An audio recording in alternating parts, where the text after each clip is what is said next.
In a universe full of mysteries and wonders, our solar system reveals itself as a true enigma in constant evolution.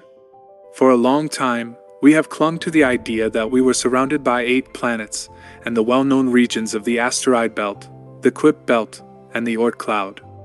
However, the cosmos always keeps secrets, and thanks to the bold explorations of the New Horizons probe beyond Pluto, we are about to witness an astonishing discovery. New planets, some the size of Earth, emerge in an area we did not know about. But this is just the beginning of the surprising odyssey that awaits us. Because the solar system is heading towards unexplored territory, with consequences that we cannot yet imagine. Get ready to enter a new scale of our star system. A region that could irreversibly transform our understanding of the space around us. The solar system, that region that saw us born and governed by our star, the Sun, which contains a large number of objects that orbit it. The solar system is believed to have a radius of 1.58 light-years from the Sun. About 100,000 astronomical units is where the Sun's influence ends. This area is tiny if we compare it to our galaxy, but for us it is immense. In fact, we have only explored less than 0.3% of our solar system. There are vast unexplored regions, a large number of satellites and smaller bodies waiting in the depths of space. Although many images represent the solar system with its planets so close together, the truth is that the distances are immense. We have explored our star, the planet closest to it, Mercury, Venus, our planet Earth and the Moon, Mars and its 2 satellites Phobos and Deimos. This corresponds to the rocky worlds considered the inner solar system. These distances we see are real. The distance between each planet can vary between 50 and 300 million kilometers. Beyond Mars is the asteroid belt, about 400 million kilometers from Earth, and it is where the outer solar system begins, governed by the gas and ice giants. Jupiter and Saturn have been well explored, although many of their hundreds of satellites are still a complete mystery. In this area, the distances between the planets are billions of kilometers. To Saturn is where we have concentrated most of our explorations with robotic probes. From this area onwards, it has been very difficult for humans to access, and very few SDAs have managed to reach beyond Uranus. As we pass Neptune, we enter a territory that we are still discovering with a large number of minor bodies and dwarf planets, such as the surprising Pluto, Haumea and Makemake. Arachos is the trans-Neptunian object of only 30 kilometers, 6.6 billion kilometers away. To date, it is the most distant object visited by a spacecraft. This area full of a large number of asteroids and dwarf planets is the Kuiper belt, at a distance of between 30 and 50 astronomical units. An astronomical unit is the distance from the Earth to the Sun. So, as you will understand, the distances are enormous. This peculiar area was crossed by Pioneer 10 and 11 and Voyager 1 and 2. New Horizons is the most modern and operational probe that has crossed the Kuiper belt and is currently reaching 60 astronomical units, discovering something surprising. We had expected that after the Kuiper belt, the number of objects would reduce, but that does not seem to be happening. There is another alternative belt with more planets, which represents a disconcerting discovery. Voyager 1 and 2 discovered a diffuse belt of dust in this area, but not with the precision of New Horizons. Although many New Horizons instruments are in hibernation to save energy, a dust counter continues to function during the mission. Dust is a sign that exists in planetary bodies around. So the amount of dust has not decreased at all. On the contrary, there are a large number of microscopic particles that are impacting the probe, which indicates bodies of great mass very close. Using the trajectory of the New Horizons probe, astronomers studied a search area with artificial intelligence and combined observations with hundreds of images by Japan's Subaru telescope, beyond the Kuiper belt. The result is surprising, and the calculations give at least 12 planets that move through space still unclassified. What we do know is that it has planetary mass, one of them very similar to Earth. This is beyond expectations.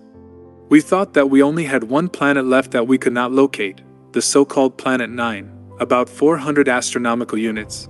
But it turns out that there are many more planets, and some the size of the Earth in this diffuse belt, about 60 astronomical units from the Sun. It could well be another asteroid belt or an unexplored area of the solar system with more planets. We are still baffled as to how we could have missed this area of the solar system. But as I have already told you, space is immense and planetary objects are very small, especially those located beyond the Kuiper belt, where the sunlight is so weak that it is very difficult for any telescope to capture such small bodies. The study has been carried out by an international team of astronomers, have announced their findings during the 54th edition of the Lunar and Planetary Science Conference. I'll put a link in the description.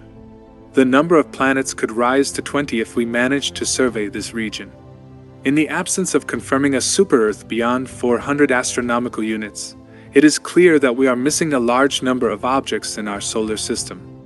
The space is enormously large, and we are very small. Despite our efforts, our studies and knowledge, they are a tiny fraction of the total, and while the tireless Voyager 1 and 2 probes have been operating with their nuclear batteries from the last century for almost half a century, thanks to a NASA hack into their software, they have extended their useful life. On our planet, everything is different. We have 21st century lithium batteries, and they want us to believe that we have to change our cell phone every 2 years due to software and hardware. That's when we look stupid. Voyager 1, more than 162 astronomical units from the Sun, is destined to overcome any challenge. Its instruments are limited, but it can still pick up the constant hum of interstellar gas, and also identify cosmic particles and plasma waves. With only 70 KB of computer memory, and a transmission of 1 bits per second, the communication speed has been reduced to 160 bits per second, at a power of 20 W. It may seem insignificant by today's parameters, but it is an achievement. It is significant after half a century that we can capture something from such an ancient and distant device. It is believed that the two waves will reach the end of the solar system in about 28,000 years, beyond the Oort cloud. By that date there may not be anything left of the human species, but our devices, like messages in a bottle, will be important messages to other beings of an extinct civilization. I wonder, how many probes from other planets are wandering around waiting for us to find them? To put it in perspective, here you can see the distances of our solar system. What our 3 operational waves have traveled. Voyager and New Horizons. If the solar system were an island, this shows that we have practically not left the shore.